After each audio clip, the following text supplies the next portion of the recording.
ಮುರಳಿಯ ದಿನಾಂಕ 16/2/2026. ಪ್ರಾತಃ ಮುರಳಿ ಬಾಪ್ದಾದ ಮಧುಬನ.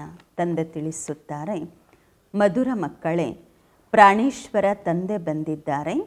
ತಾವು ಮಕ್ಕಳಿಗೆ ಪ್ರಾಣದಾನ ಕೊಡಲು.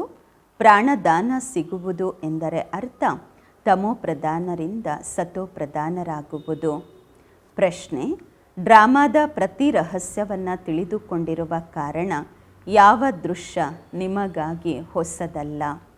ಉತ್ತರ: ಈ ಸಮಯದಲ್ಲಿ ಪೂರ್ತಿ ಪ್ರಪಂಚದಲ್ಲಿ ಏನೆಲ್ಲ ಹಂಗಾಮ ಆಗುತ್ತಿದೆ.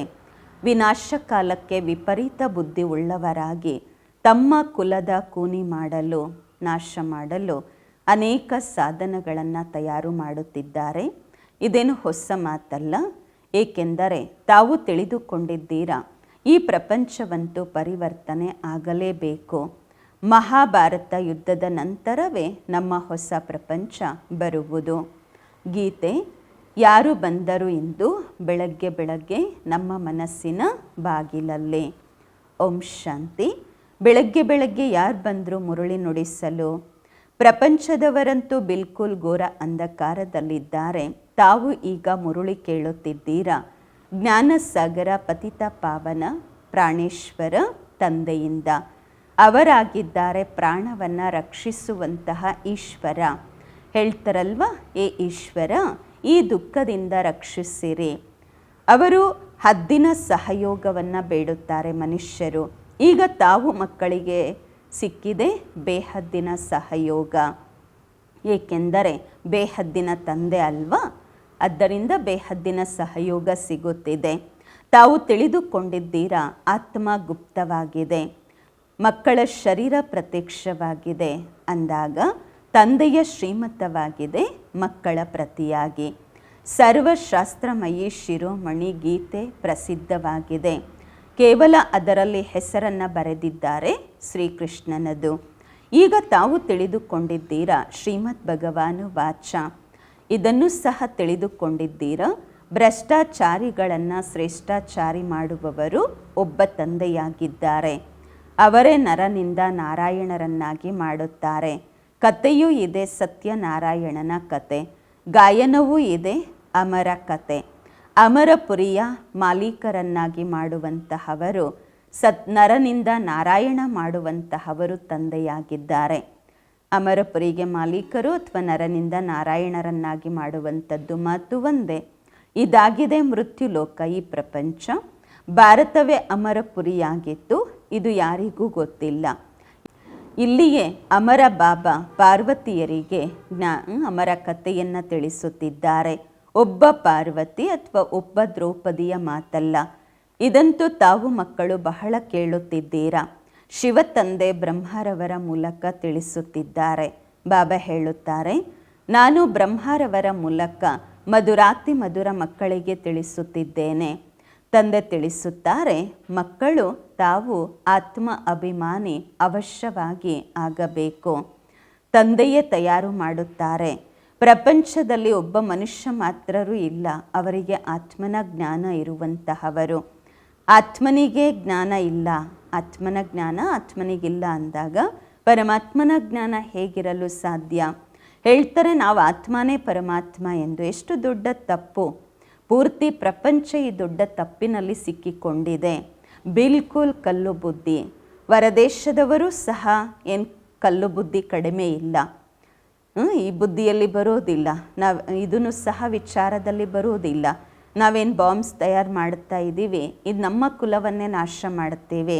ಪೂರ್ತಿ ಪ್ರಪಂಚದ ಕೊಲೆ ಮಾಡಲಿಕ್ಕೋಸ್ಕರ, ನಾಶ ಮಾಡಲಿಕ್ಕೋಸ್ಕರ ಇದು ನಾವು ತಯಾರು ಮಾಡ್ತಿದ್ದೀವಿ ಅನ್ನೋದು ಅವರ ಬುದ್ಧಿಯಲ್ಲಿ ಬರೋದಿಲ್ಲ. ಈ ಸಮಯದಲ್ಲಿ ಬುದ್ಧಿ ಏನು ಕೆಲಸ ಮಾಡ್ತಾ ಇಲ್ಲ. ತಮ್ಮ ವಿನಾಶಕ್ಕೋಸ್ಕರ ತಾವೇ ಎಲ್ಲ ತಯಾರಿಗಳನ್ನು ಮಾಡಿಕೊಳ್ಳುತ್ತಿದ್ದಾರೆ. ತಾವು ಮಕ್ಕಳಿಗಾಗಿ ಇದೇನು ಹೊಸ ಮಾತು ಅಲ್ಲ. ತಮಗೆ ಗೊತ್ತಿದೆ, ಡ್ರಾಮಾನುಸಾರವಾಗಿ ಅವರ ಪಾತ್ರವಿದೆ. ಡ್ರಾಮಾದ ಬಂಧನದಲ್ಲಿ ಎಲ್ಲರೂ ಬಂಧಿತರಾಗಿದ್ದಾರೆ. ಕಲ್ಲು ಬುದ್ಧಿ ಉಳ್ಳವರಾಗಲಿಲ್ಲವೆಂದರೆ ಅಂತಹ ಕೆಲಸ ಮಾಡ್ತಾರೇನು? ಪೂರ್ತಿ ಕುಲದ ವಿನಾಶ ಮಾಡ್ತಿದ್ದಾರೆ. ವಂಡರ್ ಅಲ್ವಾ, ಏನು ಮಾಡ್ತಿದ್ದಾರೆ? ಕುಳಿತುಕೊಂಡೇ ಇವತ್ತು ಚೆನ್ನಾಗಿ ನಡೆಸ್ತಾ ಇರ್ತಾರೆ, ಎಲ್ಲ ಚೆನ್ನಾಗಿ ನಡೀತಿರತ್ತೆ. ನಾಳೆ ಮಿಲಿಟ್ರಿ ಸ್ವಲ್ಪ ಕೆಟ್ಟೋಯ್ತು ಅಂದರೆ ಪ್ರೆಸಿಡೆಂಟನ್ನು ಬೇಕಾದರೆ ಹೊಡೆದು ಬಿಡ್ತಾರೆ, ಅವರನ್ನು ಇಳಿಸ್ಬಿಡ್ತಾರೆ, ಕೊಲೆ ಮಾಡಲಿಕ್ಕೂ ಏನಕ್ಕೂ ಹಿಂದೆ ಹೋಗೋದಿಲ್ಲ. ಈ ರೀತಿ ಪರಿಸ್ಥಿತಿಗಳು ನಡೀತಿರತ್ತೆ. ಯಾರಿಗೂ ಸಹನೆ ಮಾಡ್ಕೊಳ್ಳೋದೇ ಇಲ್ಲ. ಪವರ್ಫುಲ್ ಇದ್ದಾರೆ ಅಲ್ವಾ. ಬಾಬಾ ಹೇಳ್ತಾರೆ ಈ ಕಾಲದ ಪ್ರಪಂಚದಲ್ಲಿ ಹಂಗಾಮ ಬಹಳ ಇದೆ. ಕಲ್ಲು ಬುದ್ಧಿ ಉಳ್ಳವರು ಅತ್ತಹವಾಗಿ ಇದ್ದಾರೆ, ಅಪಾರವಾದ ಕಲ್ಲು ಬುದ್ಧಿ ಉಳ್ಳವರು. ಈಗ ತಾವು ಮಕ್ಕಳು ತಿಳಿದುಕೊಂಡಿದ್ದೀರಾ, ವಿನಾಶ ಕಾಲಕ್ಕೆ ತಂದೆಯ ಜೊತೆ ಯಾರ್ದು ವಿಪರೀತ ಬುದ್ಧಿ ಇದೆ ಅವರಿಗಾಗಿ ವಿನಶಂತಿ ಗಾಯನವಾಗಿದೆ. ಈಗ ಈ ಪ್ರಪಂಚವಂತೂ ಪರಿವರ್ತನೆ ಆಗಲೇಬೇಕು. ಇದನ್ನು ತಿಳಿದುಕೊಂಡಿದ್ದೀರಾ. ಮಹಾಭಾರತ ಯುದ್ಧ ಆಗಿತ್ತು. ತಂದೆ ರಾಜಯೋಗವನ್ನು ಕಲಿಸಿದ್ದರು. ಶಾಸ್ತ್ರಗಳಲ್ಲಂತೂ ಟೋಟಲ್ ವಿನಾಶವನ್ನು ಬರೆದಿದ್ದಾರೆ, ತೋರಿಸಿದ್ದಾರೆ. ಆದರೆ ಟೋಟಲ್ ವಿನಾಶವಂತೂ ಆಗುವುದಿಲ್ಲ. ಮತ್ತು ಪ್ರಳಯ ಆಗಿಬಿಡತ್ತೆ, ಮನುಷ್ಯರೇ ಇರಲ್ಲ, ಕೇವಲ ಪಂಚತತ್ವಗಳಿದ್ಬಿಡತ್ತೆ. ಆ ರೀತಿ ಆಯಿತು ಅಂದರೆ, ಆದರೆ ಆ ರೀತಿ ಆಗಲು ಸಾಧ್ಯವಿಲ್ಲ. ಪ್ರಳಯ ಆಗಿಬಿಡ್ತು ಅಂದರೆ ಮನುಷ್ಯರೆಲ್ಲಿಂದ ಬರ್ತಾರೆ? ಮತ್ತೆ ತೋರಿಸ್ತಾರೆ ಶ್ರೀಕೃಷ್ಣ ತಮ್ಮ ಬೆರಳನ್ನು ಚೂಪ್ತಾ ಅರಳೆಲೆಯ ಮೇಲೆ ಸಾಗರದಲ್ಲಿ ತೇಲಿ ಬಂದರು ಎಂದು. ಬಾಲಕ ಆ ರೀತಿ ಬರ್ತಾರೇನು? ಹೇಗೆ ಬರಲಿಕ್ಕೆ ಸಾಧ್ಯ? ಶಾಸ್ತ್ರಗಳಲ್ಲಿ ಇಂತಹ ಮಾತುಗಳನ್ನು ಬರೆದ್ಬಿಟ್ಟಿದ್ದಾರೆ. ಯಾವ ರೀತಿ ಬರೆದಿದ್ದಾರೆ ಅಂದರೆ ಆ ಮಾತೇ ಕೇಳಬೇಡಿ.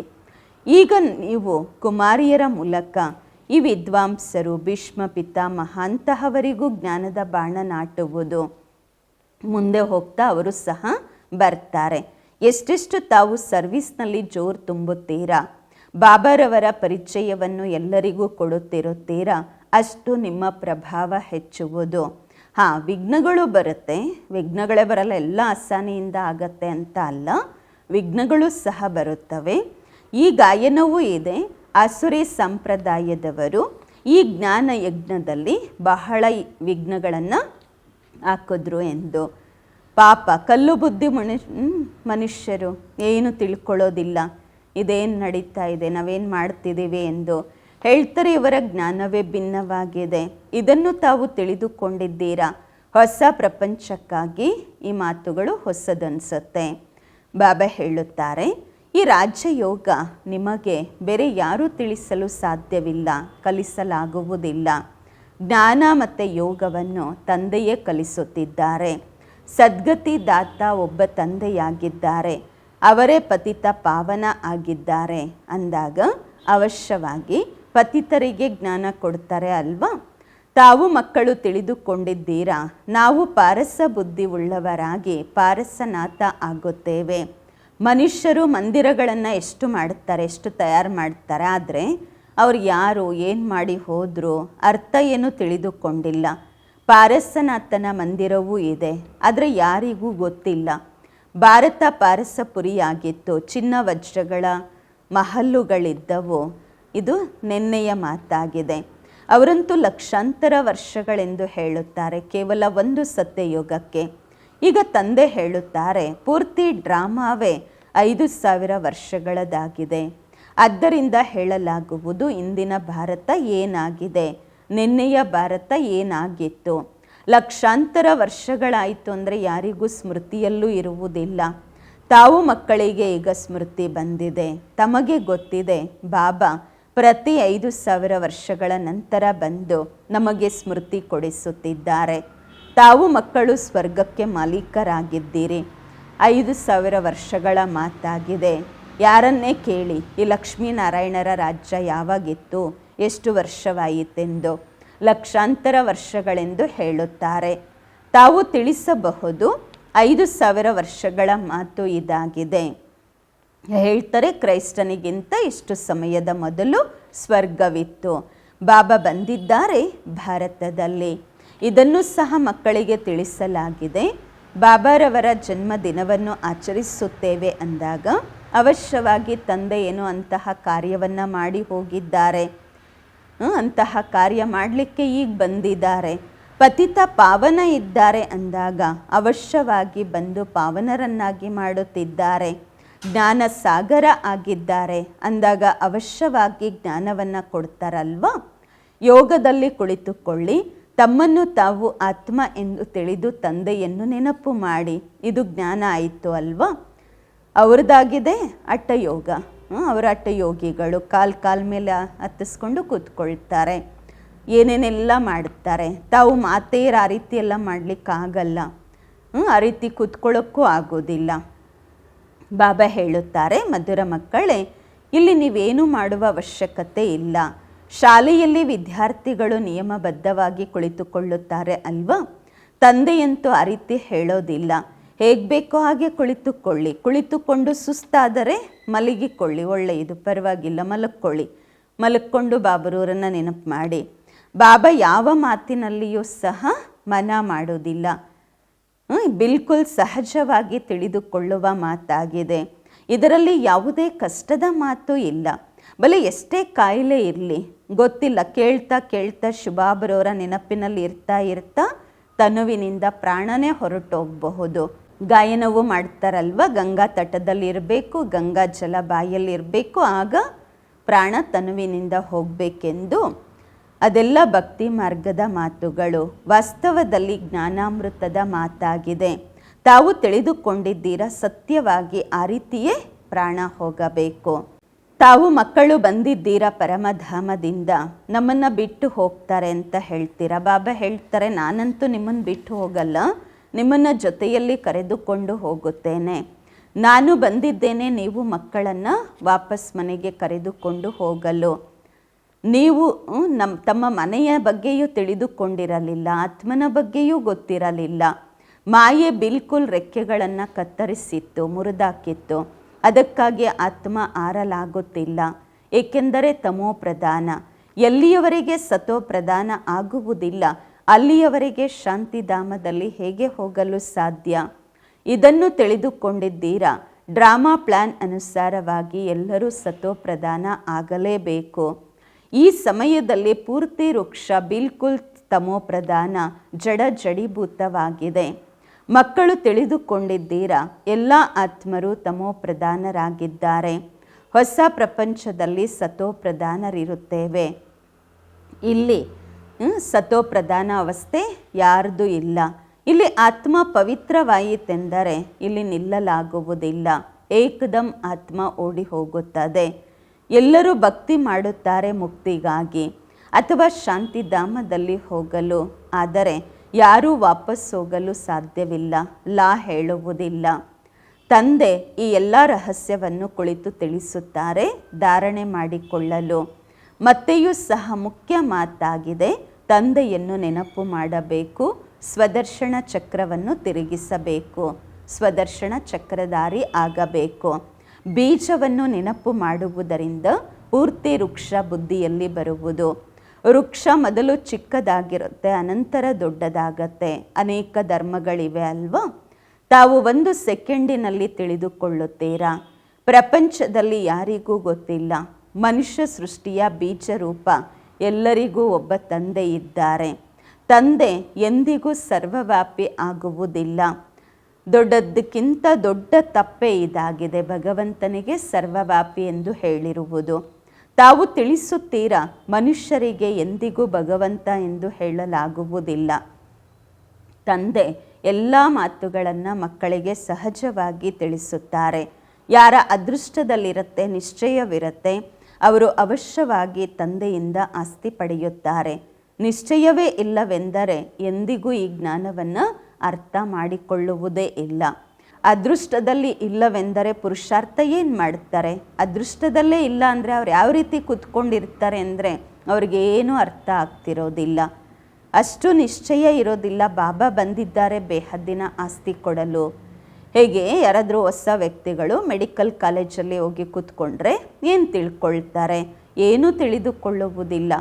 ಇಲ್ಲಿಯೂ ಸಹ ಹಾಗೆಯೇ ಬಂದು ಕುಳಿತುಕೊಳ್ಳುತ್ತಾರೆ. ಈ ಅವಿನಾಶಿ ಜ್ಞಾನದ ವಿನಾಶ ಎಂದಿಗೂ ಆಗುವುದಿಲ್ಲ. ಒಪಿನಿಯನ್ನು ಬರೀತಾರೆ ಅಲ್ವಾ?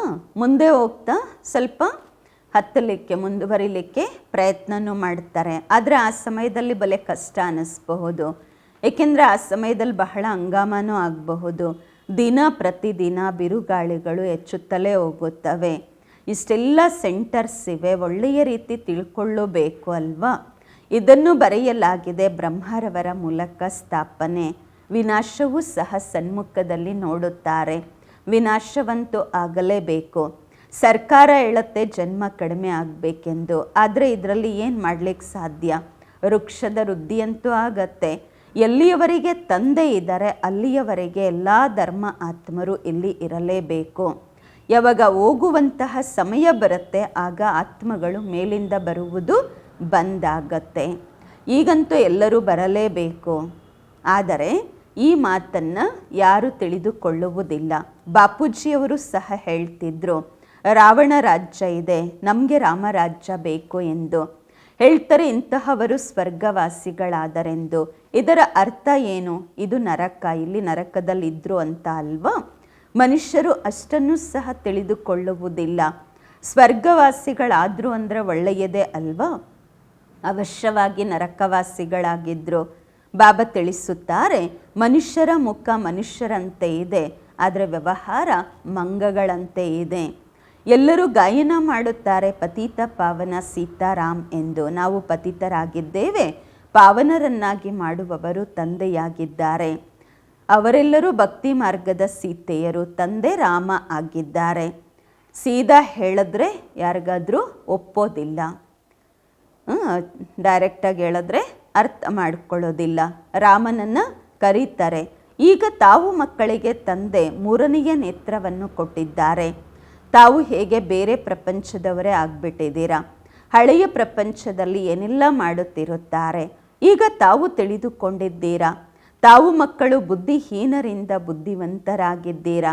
ರಾವಣ ನಿಮ್ಮನ್ನು ಎಷ್ಟು ಬುದ್ಧಿಹೀನರನ್ನಾಗಿ ಮಾಡಿದ್ದ. ತಂದೆ ತಿಳಿಸುತ್ತಾರೆ, ಈ ಸಮಯದಲ್ಲಿ ಎಲ್ಲ ಮನುಷ್ಯರು ತಮೋ ಪ್ರಧಾನರಾಗಿದ್ದಾರೆ. ಆದ್ದರಿಂದಲೇ ತಂದೆ ಬಂದು ಸತೋ ಪ್ರದಾನ ಮಾಡುತ್ತಿದ್ದಾರೆ. ಬಾಬಾ ಹೇಳುತ್ತಾರೆ, ಬಲೆ ತಾವು ಮಕ್ಕಳು ತಮ್ಮ ಸೇವೆಯನ್ನು ಸರ್ವಿಸನ್ನು ಮಾಡುತ್ತಾ ಇರಿ. ಕೇವಲ ಒಂದು ಮಾತನ್ನು ನೆನಪಿಟ್ಟುಕೊಳ್ಳಿ, ತಂದೆಯನ್ನು ನೆನಪು ಮಾಡಿ. ತಮೋ ಪ್ರಧಾನರಿಂದ ಸತೋ ಪ್ರಧಾನರಾಗುವ ಮಾರ್ಗವನ್ನು ಮತ್ತಾರು ತೋರಿಸಲಾಗುವುದಿಲ್ಲ.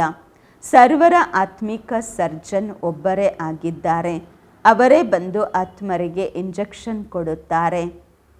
ಏಕೆಂದರೆ ಆತ್ಮವೇ ತಮೋ ಪ್ರಧಾನವಾಗಿದೆ. ಬಾಬಾರವರಿಗೆ ಅವಿನಾಶಿ ಸರ್ಜನ್ ಎಂದು ಹೇಳಲಾಗುವುದು.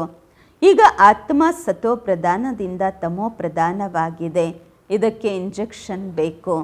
ಬಾಬಾ ಹೇಳುತ್ತಾರೆ, ಮಕ್ಕಳೇ, ತಮ್ಮನ್ನು ತಾವು ಆತ್ಮ ಎಂದು ನಿಶ್ಚಯ ಮಾಡಿಕೊಳ್ಳಿ ಮತ್ತು ತಮ್ಮ ತಂದೆಯನ್ನು ನೆನಪು ಮಾಡಿರಿ. ಬುದ್ಧಿಯೋಗ ಮೇಲೆ ಮಧುರ ಮನೆಯಲ್ಲಿ ತೊಡಗಿಸಿರಿ. ನಾವು ಮಧುರ ಶಾಂತಿಯ ಮನೆಯಲ್ಲಿ ಹೋಗಬೇಕು. ನಿರ್ವಾಣಧಾಮಕ್ಕೆ ಮಧುರ ಮನೆ ಎಂದು ಹೇಳಲಾಗುವುದು. ಒಳ್ಳೆಯದು. ಮಧುರಾತಿ ಮಧುರ ಅಗಲಿ ಹೋಗಿ ಮರಳಿ ಸಿಕ್ಕಿರುವ ಮಕ್ಕಳ ಪ್ರತಿಯಾಗಿ ಮಾತ್ಪಿತಾ ಬಾಬ್ದಾದರವರ ನೆನಪು, ಪ್ರೀತಿ, ಬೆಳಗಿನ ವಂದನೆಗಳು. ಆತ್ಮಿಕ ಮಕ್ಕಳಿಗೆ ಆತ್ಮಿಕ ತಂದೆಯ ನಮಸ್ಕಾರಗಳು. ನಾವು ಆತ್ಮಿಕ ಮಕ್ಕಳಿಂದ ಆತ್ಮಿಕ ಮಾತ್ಪಿತಾ ಬಾಬ್ದಾದರವರಿಗೆ ನೆನಪು, ಪ್ರೀತಿ, ಬೆಳಗಿನ ವಂದನೆಗಳು ಹಾಗೂ ನಮಸ್ಕಾರಗಳು. ಧಾರಣೆಗಾಗಿ ಮುಖ್ಯ ಸರ್. ಫಸ್ಟ್ ಪಾಯಿಂಟು, ಈ ಹಳೆಯ ಪ್ರಪಂಚ ವಿನಾಶವಾಗಿದೆ. ಆದ್ದರಿಂದ ಇದರಿಂದ ತಮ್ಮನ್ನು ತಾವು ಭಿನ್ನ ಎಂದು ತಿಳಿದುಕೊಳ್ಳಬೇಕು. ವೃಕ್ಷದ ವೃದ್ಧಿಯ ಜೊತೆಗೆ ಅಂದರೆ ಬಾಬನ ಪರಿವಾರದ ವೃದ್ಧಿಯ ಜೊತೆಗೆ ಏನೆಲ್ಲ ವಿಘ್ನಗಳೆಂಬ ಬಿರುಗಾಳಿಗಳು ಬರುತ್ತವೆ, ಅದಕ್ಕೆ ಭಯ ಪಡಬಾರದು, ಪಾರಾಗಬೇಕು. ಎರಡನೇ ಪಾಯಿಂಟು, ಆತ್ಮನನ್ನು ಸತೋ ಪ್ರದಾನ ಮಾಡಿಕೊಳ್ಳಲು ತಮಗೆ ತಾವೇ ಜ್ಞಾನ ಯೋಗದ ಇಂಜೆಕ್ಷನ್ ಹಾಕಿಕೊಳ್ಳಬೇಕು. ತಮ್ಮ ಬುದ್ಧಿಯೋಗವನ್ನು ಮಧುರ ಮನೆಯಲ್ಲಿ ತೊಡಗಿಸಬೇಕು. ವರದಾನ, ಮೊದಲು ತಾವು ಎಂಬ ಪಾಠದ ಮೂಲಕ ಕಿರೀಟಧಾರಿಗಳಾಗುವಂತಹ ಚತುರ್ ಸುಜಾನ್ ಆಗಿರಿ. ಮೊದಲು ತಾವು ಎಂಬ ಪಾಠದ ಮೂಲಕ ಕಿರೀಟಧಾರಿಗಳಾಗುವಂತಹ ಚತುರ್ ಸುಜಾನ್, ಬುದ್ಧಿವಂತರಾಗಿರಿ. ವರದಾನದ ವಿಶ್ಲೇಷಣೆ. ಹೀಗೆ ಬಾಪ್ದಾದ ತಮ್ಮನ್ನು ಒಬಿಡಿಯಂಟ್ ಸರ್ವೆಂಟ್ ಎಂದು ಹೇಳಿಕೊಳ್ಳುತ್ತಾರೆ. ಸರ್ವೆಂಟ್ ಎಂದು ಹೇಳುವುದರಿಂದ ಸ್ವತಃವಾಗಿ ಕಿರೀಟಧಾರಿಗಳಾಗುತ್ತಾರೆ. ಹಾಗೆಯೇ ತಾವು ಮಕ್ಕಳು ಸಹ ಸ್ವಯಂ ನಮ್ರಚಿತ್ತರಾಗಿ ಬೇರೆಯವರಿಗೆ ಶ್ರೇಷ್ಠ ಸೀಟನ್ನು, ಆಸನವನ್ನು ಕೊಟ್ಟು ಬಿಡಿ. ನೀವು ಅವರನ್ನು ಸೀಟಲ್ಲಿ ಕೂರಿಸಿದ್ದೀರಾ ಅಂತ ಅಂದರೆ ಅವರು ಇಳಿದು ನಿಮ್ಮನ್ನು ಸ್ವತಃವಾಗಿ ಕೂರಿಸುತ್ತಾರೆ. ಒಂದು ವೇಳೆ ನೀವು ಕುಳಿತುಕೊಳ್ಳುವ ಪ್ರಯತ್ನ ಮಾಡಿದರೆ ಅವರು ನಿಮ್ಮನ್ನು ಕುಳಿತುಕೊಳ್ಳಲು ಬಿಡುವುದಿಲ್ಲ. ಅನ್ಯರನ್ನು ಕೂರಿಸದೆ ನಾವೇ ಕೂತ್ಕೊಳ್ಳೋಕ್ಕೆ ಹೋದರೆ ಅವರು ಕೂತ್ಕೊಳ್ಳೋಕ್ಕೆ ಬಿಡಲ್ಲ. ಆದ್ದರಿಂದ ಕುಳಿತು ಬೇರೆಯವರನ್ನು ಕೂರಿಸುವುದೇ ಸ್ವಯಂ ಕುಳಿತುಕೊಳ್ಳುವುದಾಗಿದೆ ಅಂದಾಗ ಮೊದಲು ತಾವು ಬೇರೆಯವರಿಗೆ ಗೌರವ ಕೊಡಬೇಕು. ಮೊದಲು ತಾವು ಎಂಬ ಪಾಠ ಪಕ್ಕಾ ಮಾಡಿಕೊಳ್ಳಿ. ನಂತರ ಸಂಸ್ಕಾರವು ಸಹಜವಾಗಿ ಹೊಂದಾಣಿಕೆ ಆಗತ್ತೆ, ಕಿರೀಟಧಾರಿಗಳು ಆಗುತ್ತೀರಾ. ಇದೇ ಚತುರ್ಸುಜಾನ್ ಬುದ್ಧಿವಂತರಾಗುವ ವಿಧಾನವಾಗಿದೆ. ಇದರಲ್ಲಿ ಪರಿಶ್ರಮವೂ ಇರುವುದಿಲ್ಲ, ಪ್ರಾಪ್ತಿಗಳು ಜಾಸ್ತಿ ಇರತ್ತೆ. ಸ್ಲೋಗನ್: ಅವ್ಯಕ್ತ ಸ್ಥಿತಿಯ ಅನುಭವ ಮಾಡಲು ಅಂತರ್ಮುಖಿ ಏಕಾಂತವಾಸಿ ಆಗಿರಿ. ಅವ್ಯಕ್ತ ಸ್ಥಿತಿಯ ಅನುಭವ ಮಾಡಲು ಅಂತರ್ಮುಖಿ ಏಕಾಂತವಾಸಿ ಆಗಿರಿ. ಅವ್ಯಕ್ತ ಇಷಾರೆ: ಏಕತೆ ಮತ್ತು ವಿಶ್ವಾಸದ ವಿಶೇಷತೆಯ ಮೂಲಕ ಸಫಲತಾ ಸಂಪನ್ನರಾಗಿರಿ. ಇಲ್ಲಿಯವರೆಗೆ ಭಿನ್ನ ಭಿನ್ನ ಹೂಗಳು ತಮ್ಮ ತಮ್ಮ ಬಣ್ಣವನ್ನು ತೋರಿಸುತ್ತಿದೆ. ಆದರೆ ಯಾವಾಗ ಎಲ್ಲರೂ ಒಂದು ಗುಲ್ದಸ್ತೆಯ ರೂಪದಲ್ಲಿ, ಒಂದು ಹೂಗುಚ್ಛದ ರೂಪದಲ್ಲಿ ತಮ್ಮ ಸುಗಂಧವನ್ನು ಹರಡಿಸ್ತೀರ. ಒಂದೊಂದು ಹೂವು ಬೇರೆ ಇತ್ತು ಅಂತಂದರೆ ಹೂಗುಚ್ಛ ಅಲ್ಲ. ಯಾವಾಗ ಎಲ್ಲರೂ ಸೇರಿ ಒಂದು ಹೂಗುಚ್ಛ ಹಾಕ್ತೀರಾ, ಒಂದು ಹೂಗುಚ್ಛದಲ್ಲಿದ್ದು ತಮ್ಮ ಸುಗಂಧವನ್ನು ಹರಡುತ್ತೀರಾ, ಶಕ್ತಿ ದಳವನ್ನು ಪ್ರತ್ಯಕ್ಷ ಮಾಡ್ತೀರಾ, ಆಗ ಈ ಸಂಘಟನೆಯ ಶಕ್ತಿ ಪರಮಾತ್ಮನ ಪ್ರತ್ಯಕ್ಷತೆಗೆ ನಿಮಿತ್ತವಾಗುವುದು. ಈಗ ಒಬ್ಬೊಬ್ಬರು ಬೇರೆ ಬೇರೆ ಇರುವ ಕಾರಣದಿಂದಾಗಿ ಪರಿಶ್ರಮ ಜಾಸ್ತಿ ಮಾಡಬೇಕಾಗಿ ಬರ್ತಿದೆ. ಆದರೆ ಯಾವಾಗ ಸಂಘಟನೆ ಏಕಮತವಾಗಿರುವುದು, ಆಗ ಪರಿಶ್ರಮ ಕಡಿಮೆ, ಸಫಲತೆ ಜಾಸ್ತಿ ಆಗುವುದು. ಓಂ ಶಾಂತಿ.